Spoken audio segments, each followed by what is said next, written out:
Hello, good morning, good afternoon, good evening, depending on what time of day it is, wherever you are located in the world. Thanks very much for dropping in. This is a very quick video. It's a quick unboxing. As some of you will know, if you've watched my other videos, I've recently upgraded to a Nikon Z9 and a couple of Z lenses.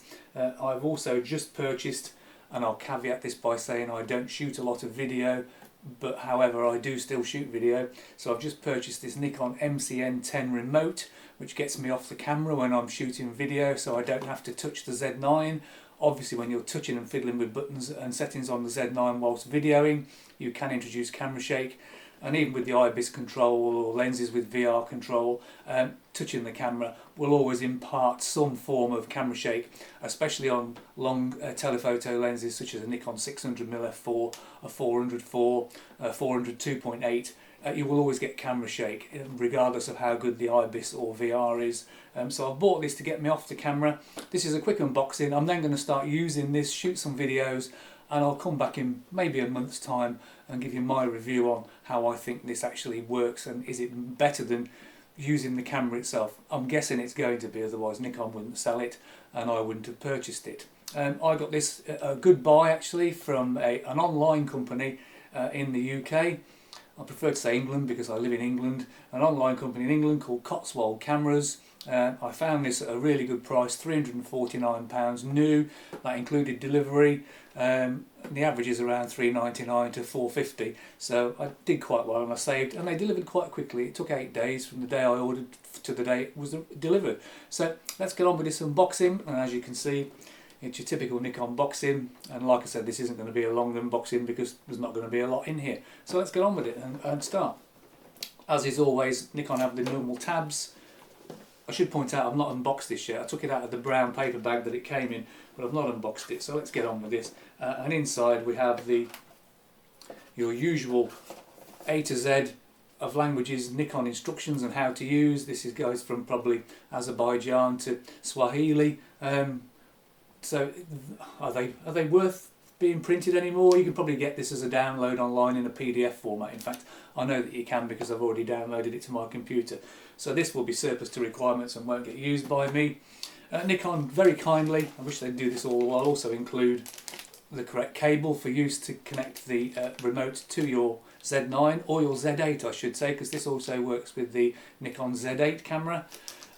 Looking at that may not be long enough to get it to where I want it to go, because I want to attach this grip to the handle on my fluid head, and that's never going to get from the camera to the handle, so I'm going to need a much longer one of those, probably about twice that length, but at least they've put one in there. And here we go, we carry on again. There's another little flap here, and if we go under the flap, inside we have what looks like the remote in a bubble wrap. Let's get rid of the box. And hopefully inside the bubble wrap, Nikon's preferred way of packaging things now, by the way, is this. Inside the bubble wrap there's a plastic bag, and inside the plastic bag there is the Nikon remote. Now I'm going to stop there and I'll get some close-up shots of this, and then I'll come back in a couple of minutes and carry on this unboxing.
So you've seen the close-ups of the remote control. I'll just point out a couple of things it does have. It has an ARRI rosette, so you can connect this to an arm, which I will do, and I will connect it to the camera. In fact, I'll grab that arm now and show you back in a second. So this is the arm I purchased to connect it to. In fact, this is two arms. This is the actual extension arm, and this is a clamp which will clamp to the handle on my fluid head. So what will eventually happen is that the MC-N10 will connect onto here. That then goes onto the fluid handle of my tripod and gets me off camera. So all the buttons and pushes are going to be performed on this, and that way I won't have to touch the Z9 at all. This combination here, I think it was about 50 quid all in for the extension and the clamp which connects to the arm on your fluid head. Well worth it. Obviously the only way to connect is from an ARRI rosette, unless you're going to hand hold it and just go from the cable to the camera. It's very light, it takes 2 AA batteries, and I have to say that I wish the Z9's memory card compartment door was as easy to open as this battery compartment, because if you've got a Z9, and possibly, I don't know what the Z8 takes, but if you've got a Z9, it's almost Krypton factor to get the memory card door open. It's a two-handed operation for me. Still haven't got used to just flipping it like I can, but this is dead easy. That's it, and it's open. Takes 2 AA batteries. You can use rechargeables if you want to. I probably won't. Rechargeables for me at 1.2 volts just don't last long enough, even buying good ones. I bought some, I think it's Panasonic's Eneloop batteries. They were recommended as the #1 rechargeable battery on the market today in 2024. What a load of garbage, they don't last at all. I've got cheap Tesco batteries that last much longer than the Eneloop ones do. Anyway, rant over about Panasonic and Eneloop. You've seen the close-ups of all the buttons and controls. The one thing I do like, which I will point out straight away, is that if you've got a Z9 or a Z8 and you move this command dial on the back, it clicks. This one on the MC-N10 doesn't make any noise at all. It just simply rotates and spins. No clicking whatsoever. Obviously, if you're videoing and you've got a microphone on, whether that be a Sennheiser or a Rode, or using the inbuilt microphone on your video camera, clicking noises will be picked up by the microphone. Not only that, but clicks also impart vibration into the camera gear and into the video footage. So it doesn't click. It's just a nice smooth wheel, but it still obviously rotates through the functions that are available. Other than that, it looks pretty similar to a Z9 right-hand side of the camera. You have some function buttons, FM buttons, which you can, I assume, set up to do certain things. I won't say everything, they'll obviously have limitations, but you can set them up to do other things. But the back of the grip is just the same as the Z9, so all the functions that you have on the Z9 or a Z8 here will be the same on this, as well as the on-off button, your video record buttons and everything else. And there's also a USB connector in here. I'm assuming this is where the cable will go in at the top when you pull that little rubber plug out. The one thing I don't like about Nikon at the moment is the way they've connected their rubber plugs.